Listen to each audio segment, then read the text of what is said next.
श्री शिवाय नमस्तुभ्यम। बिरहानपुर मध्य प्रदेश में श्री पंडित प्रदीप मिश्रा जी द्वारा बाची जा रही श्री अश्वत्थामा शिव महापुराण की कथा का आज 7वां और अंतिम दिन था।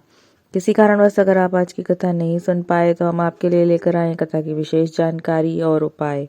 कि कथा में गुरुजी ने कहा कि पेट भरना मानव जीवन का मूल नहीं है। पेट तो जानवर भी अपना भर लेते हैं। हमें मनुष्य जन्म मिला है, मानव जन्म मिला है पूर्व के हमारे कर्मों को काटने के लिए। इसलिए भगवान का भजन करिए, 2 रोटी खाइए और अपने कष्टों को, अपने दुखों को कम करिए। गुरुजी ने कहा कि जानवर, चींटी, हाथी, कोई भी जीव पाप नहीं करता है सिवाय मनुष्य के। तो मनुष्य को छोड़कर जो भी जीव हैं संसार में, वो सभी को उतना ही करते हैं जितना उनको बताकर भेजा गया है। केवल एक मानव ही है जो पाप भी करता है और पुण्य भी करता है। गुरुजी ने कहा कि शिव महापुराण की कथा ने कभी भी व्यासपीठ से नहीं कहा गया है कि आप राम को भजो या कृष्ण को भजो या देवी को भजो या सिर्फ शिव को भजो। आपका जिसमें मन लगे उसे भजो, पर भजो। अभी आप कभी भी परमात्मा में भेद मत करो। शिव जी विष्णु को प्रिय हैं, विष्णु जी शिव को प्रिय है और ब्रह्मा को विष्णु और शिव दोनों ही प्रिय हैं। कोई कहता है कि हम कृष्ण के भक्त हैं, हम शिव का प्रसाद नहीं लेंगे। कोई कहता है हम राम के भक्त हैं, हम कृष्ण का प्रसाद नहीं लेंगे। ऐसा बिल्कुल भी नहीं है। ये भेद मत करिए। सनातन धर्म में कोई भेद नहीं है। सभी देवता पूजनीय हैं। किसी भी पुराण में नहीं बताया गया है कि कोई देवता छोटा या बड़ा है। गुरुजी ने कहा कि अगर आपके बच्चे भी हैं तो उनमें कभी भेद मत करिए। 2 बच्चे हों चाहे 4 बच्चे हों, उनको समान प्यार दीजिए। अंत समय में आपका किसी से भी पाला पड़ सकता है। आज की कथा में राम जी का पत्र आया था। उन्होंने बताया कि वो उनकी बच्ची नातिन है छोटी, उसके शरीर पर फोड़े हो जाते थे, उनसे पानी निकलता था। फिर उन्होंने शिव महापुराण की कथा सुनी थी और गोबरी का उपाय, गाय की गोबरी का उपाय उन्होंने सुना और वही उपाय किया। उन्होंने गाय के गोबर की भस्म बनाई, उसे छानकर शिव जी को भस्म चढ़ाया और वो भस्म लाकर फिर अपने बच्ची के शरीर पर लगाया और आधा 1 घंटे बाद उसे स्नान कराया। आज बच्ची पूर्ण रूप से स्वस्थ हो गई है। आभार व्यक्त करने के लिए कथा पांडाल में आए थे। आज की कथा में कोमल जी का पत्र आया था। उन्होंने बताया कि उनकी शादी को 5 साल हो गए थे लेकिन संतान नहीं हुई थी। बहुत इलाज कराया लेकिन कोई फायदा नहीं हुआ। तब किसी ने बताया कि पशुपति व्रत करो और तुमरुका जी का नाम लेकर आंकड़े की जड़ अपनी कमर पर जसवला के 7वें दिन अपनी कमर पर बांधिए। शिव जी पर घुमाकर 21 बार। भगवान भोलेनाथ की कृपा से 5 साल बाद उनको संतान की प्राप्ति हुई। आभार व्यक्त करने के लिए कथा पांडाल में आई थी। गुरुजी ने कहा कि शिव जी को आप जल विश्वास से चढ़ाओ, छल से नहीं। छल से चढ़ाया गया जल शिव को स्वीकार नहीं। आज की कथा में गुरुजी ने कहा कि आप भजन करेंगे, परमात्मा का ध्यान करेंगे तो एकांत में अकेले में बैठकर करिए। उससे आपका ध्यान परमात्मा में लगेगा। 10 चूड़ी जब आपके हाथ में होंगी तो वो आवाज करेंगी ही, लेकिन जब चूड़ी एक एक होगी हाथ में तो वो आवाज नहीं करेगी। इसलिए एकांत में बैठकर भगवान का भजन करें। ये नहीं कि आप ग्रुप बनाकर बैठ जाएं और फिर बातों में लग जाएं, तो उससे कथा का कोई भी, भजन का कोई भी लाभ नहीं होगा। गुरुजी ने कहा कि आप मेहनत की चाबी, कर्म की चाबी घुमाइए और वो भाग्य की चाबी अवश्य घुमाएगा, अवश्य चलाएगा। आप भजन करिए, उनका ध्यान स्मरण करिए, वो आपकी सहायता अवश्य करेगा। आज की कथा में गुरुजी ने कहा कि राष्ट्र के कुछ लोग अगर सुधर जाएं तो राष्ट्र भी सुधर जाएगा।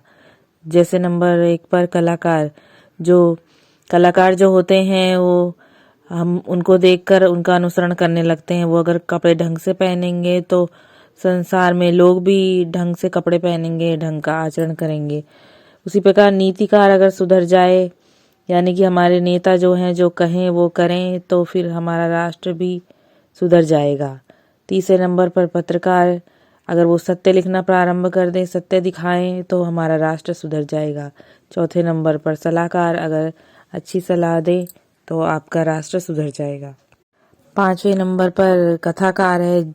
जितनी बात कहते हैं व्यासपीठ से, वो अगर खुद पर अमल करना सीख जाएं तो राष्ट्र सुधर जाए।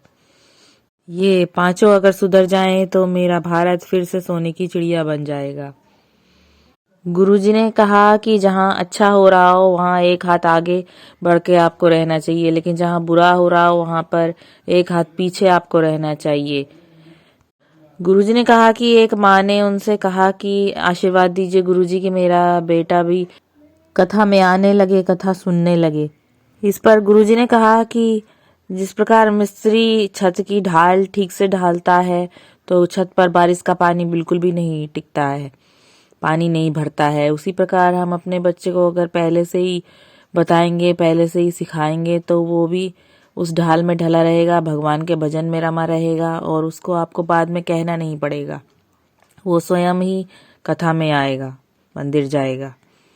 इसलिए अपने बच्चे को बचपन से ही अपने ढाल में ढाल कर रखिए ताकि वो बड़ा होकर स्वयं सही मार्ग पर चले। आज की कथा में गुरुजी ने कहा कि बच्चा जो देखेगा, जो उसे बताया जाएगा उसी के अनुसार वो कार्य करेगा। आपके परिवार में चाहे जितना भी अनबन हो, लेकिन बच्चे से कभी कुछ ना कहें, नहीं तो बचपन से ही उसके दिल में बैर भाव उत्पन्न हो जाएगा और उसी के अनुसार वो कार्य करेगा। आज गुरुजी ने बताया कि रुद्राक्ष महोत्सव जो होने वाला है सीहोर में, उसके लिए कई पंडाल लगे हैं, भोजन की, रुकने की सारी व्यवस्था निशुल्क है। कंकर शंकर को मानकर आप पूजा करिए, आनंद लीजिए रुद्राक्ष महोत्सव का, कथा का, और बाबा के अभिषेक के रुद्राक्ष बिल्कुल निशुल्क मिलेगा, 24 घंटे मिलेगा। गुरुजी ने कहा कि 12 ज्योतिर्लिंगों का मध्य बिंदु है कुबेरेश्वर बाबा। आप सच्चे दिल से उनसे मांगिए, वो 3 महीने में आपकी मुराद अवश्य पूरी कर देंगे। गुरुजी ने बताया कि महेश्वरी समाज, लुहार समाज, वाल्मीकि समाज, कई जगह अलग अलग धर्मशालाएं बनी हुई हैं, सब फ्री व्यवस्था है वहां पर रुकने की। टीवी पर कथा का प्रसारण 1 बजे से 4 बजे तक होगा। गुरुजी ने सभी से निवेदन किया है कि भोजन बिल्कुल भी फेंकना नहीं है। भोजनशाला में भोजन सभी के लिए निशुल्क है बिल्कुल, लेकिन आप भोजन बिल्कुल भी फेंके नहीं। एक पूड़ी, एक चावल का दाना भी बेकार नहीं जाए, इससे अन्नपूर्णा माता का अपमान होगा। आज की कथा में गुरुजी ने कहा कि जब गलत देखा जाता है तो हमारी बुद्धि भी बिगड़ जाती है। गुरुजी ने कहा कि अपने बच्चों से कहिए कि सब अच्छे हैं, सबका आदर करो, सबका सम्मान करो। गुरुजी ने पुलिस प्रशासन, एसपी, डीएसपी सभी का साधुवाद दिया, सभी का धन्यवाद दिया कि बहुत सुंदर व्यवस्था संभाली कथा की, बहुत सुख शांति से कथा पूर्ण हुई है। गुरुजी ने बताया कि जब द्रोणाचार्य गुरुजी मारे गए तब अश्वत्थामा ने उसके दिल में बहुत ही बदले का भाव था। उसने एक उल्लू को, कौवे के बच्चों को रात में मारते हुए देखा। उसी से प्रेरित होकर उसने 5 पांडवों को मारने की सोची और नींद में सो रहे 5 पांडवों के पुत्रों को उसने मार डाला। हम अगर गलत देखेंगे तो हमारी बुद्धि भी बिगड़ जाती है, इसलिए हमें अच्छा देखना चाहिए। एक उल्लू को देखकर अश्वत्थामा ने इतना बड़ा कुकृत्य कर डाला, जिस पर भगवान श्री कृष्ण ने कहा कि 19 अवतारों में से एक अवतार हो आप अश्वत्थामा, लेकिन आपकी कहीं भी पूजा नहीं होगी गलत कर्मों के कारण, आपके गलत कार्यों के कारण, और उनको चिरकाल तक संसार में यूं ही भटकते रहने का श्राप दे दिया। आज की कथा में गुरुजी ने कहा कि जिस प्रकार पेट भरने के लिए भोजन जरूरी है, उसी प्रकार इस जीवन के कल्याण के लिए शिव महापुराण की कथा भी रोज जरूरी है। जब आप पर भारी दुख आए, भारी रोग बीमारी हो, आप शिव पर विश्वास रखिए, दिल से उसका जाप करिए, दिल से जल चढ़ाइए, दिल से श्री शिवाय नमस्तुभ्यं मंत्र का जाप करिए, मंदिर जाना प्रारंभ कर दीजिए। आप पर दुख आया है, रोग भारी है, तो आप अवश्य करें ऐसा।